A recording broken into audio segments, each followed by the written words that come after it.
ఓం శ్రీమాత్రే నమః. శ్రీ శివాయ గురవే నమః. యః కర్తా జగతాం భర్తా సంహర్తా మహసాం నిధిః ప్రణమామి తమాదిత్యం బహిరంతస్తమోపహం. వీక్షకులకు నమస్కారం. నేను మీ దేవులపల్లి రామకృష్ణ శాస్త్రి, ఆర్కే మాతృశ్రీ తెలుగు జ్యోతిషపరమైన యూట్యూబ్ ఛానల్. ఇప్పుడు జనవరి నెల 28వ తేదీ నుండి ఫిబ్రవరి నెల 3వ తేదీ వరకు గల గ్రహ స్థితిగతులని ఒకసారి పరిశీలన చేద్దాం. మకర రాశిలో సూర్యగ్రహం, కుంభరాశిలో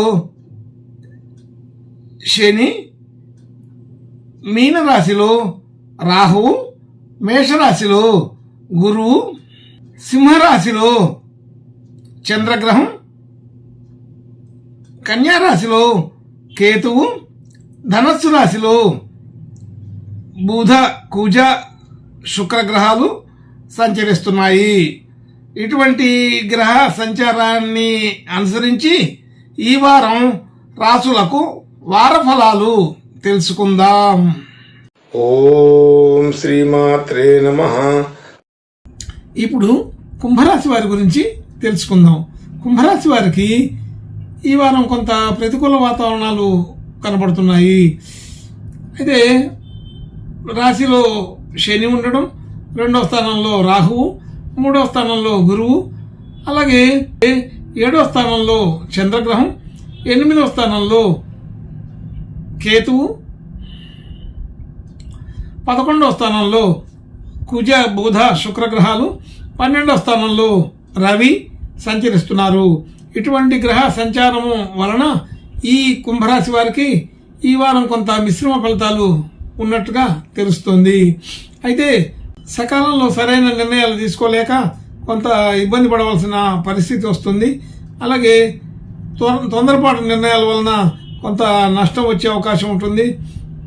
చేసే పని ఒత్తిడి పెరుగుతుంది. అలాగే ప్రతి కార్యక్రమంలో కూడా ఆటంకాలు వచ్చే అవకాశం ఉంటుంది. ధనయోగాదులు అనుకూల స్థితిలో ఉన్నప్పటికీ దానిలో ఏదో ఒక రకమైన ఇబ్బందులు కలుగుతూ ఉంటాయి. ధనం సమయానికి రాకపోవడం కానీ, కొంత ఆలస్యం అవటం కానీ, ఆటంకాలు వలన ఇబ్బంది కలిగే అవకాశం ఉంటూ ఉంటుంది. మనం ఇవ్వవలసిన చోట కానీ, తెచ్చుకోవాల్సిన చోట కానీ ఏదో ఒక రకమైన సమస్య, ఆర్థికపరమైన ఇబ్బందులు కనబడుతున్నాయి. అలాగే కుటుంబ సభ్యులు, బంధుమిత్రులతోటి అందరితోటి సాధారణమైన స్థితే ఉంది, అనుకూలత కిందనే చెప్పుకోవాలి. అలాగే గృహ వాహన యోగాదులన్నీ కూడా అనుకూలంగా ఉన్నాయి. కొత్తగా గృహ వాహనాలు కొనుగోలు చేసే వారికి అనుకూల స్థితే ఉంటుంది. అయితే జాగ్రత్తగా ఉండాలి. ప్రతి చోట కూడా ఏదో ఒక రకమైన ద్రవ్య నష్టం కనబడుతుంది. మనల్ని మోసం చేసేవాళ్ళు, లేకపోతే ఆర్థిక పరంగా మనకి ఎక్కువ ధర చెప్పి మన దగ్గర మనల్ని మోసం చేసేవాళ్ళు ఉండవచ్చు. ఏదో ఒక రకంగా ఈ వారం గృహ వాహనాలు కొనుగోలులో వచ్చేటువంటి ఇబ్బందులు ఉన్నాయి. అటువంటి విషయంలో కొంత జాగ్రత్తగా ఉండడం కానీ, కొంతకాలం వాయిదా వేసుకోవడం కానీ చేస్తే బాగుంటుంది. అలాగే విద్యార్థులకి విద్యా సంబంధించిన విషయాల్లో కొంచెం సాధారణ ఫలితాలే ఉన్నాయి, మధ్యస్థంగా ఉంటాయి. కాబట్టి పెద్దగా గుర్తింపు లేకపోయినప్పటికీ సాధారణ ఫలితాలతోటి ఈ వారం అనుకోవాలి, ఈ వారం సరిపుచ్చుకోవాలి. ఆర్థికపరమైన రుణ బాధ ఉంటుంది. రుణ సంబంధించిన విషయాల్లో కొంత ఇబ్బందికరమైన వాతావరణం కనబడుతుంది. కొంచెం జాగ్రత్తగా ఉండాలి.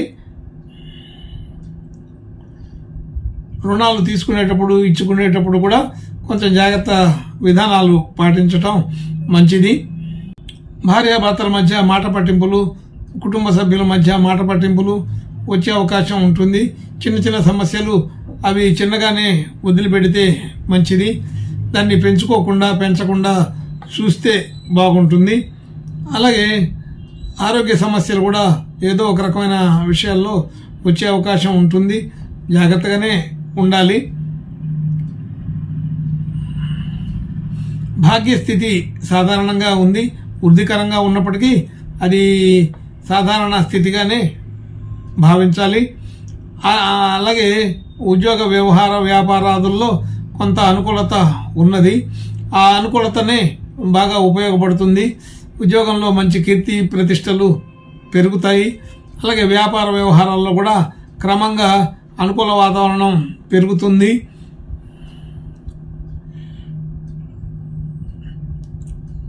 అయితే మనం చేసిన ప్రతి పనిలో కూడా ఏదో ఒక రకమైన శుభ లక్షణాలు కనబడుతున్నాయి. శుభకార్యాలు చేయడం, శుభ కార్యక్రమాల గురించి ఆలోచన చేయడం జరుగుతుంది.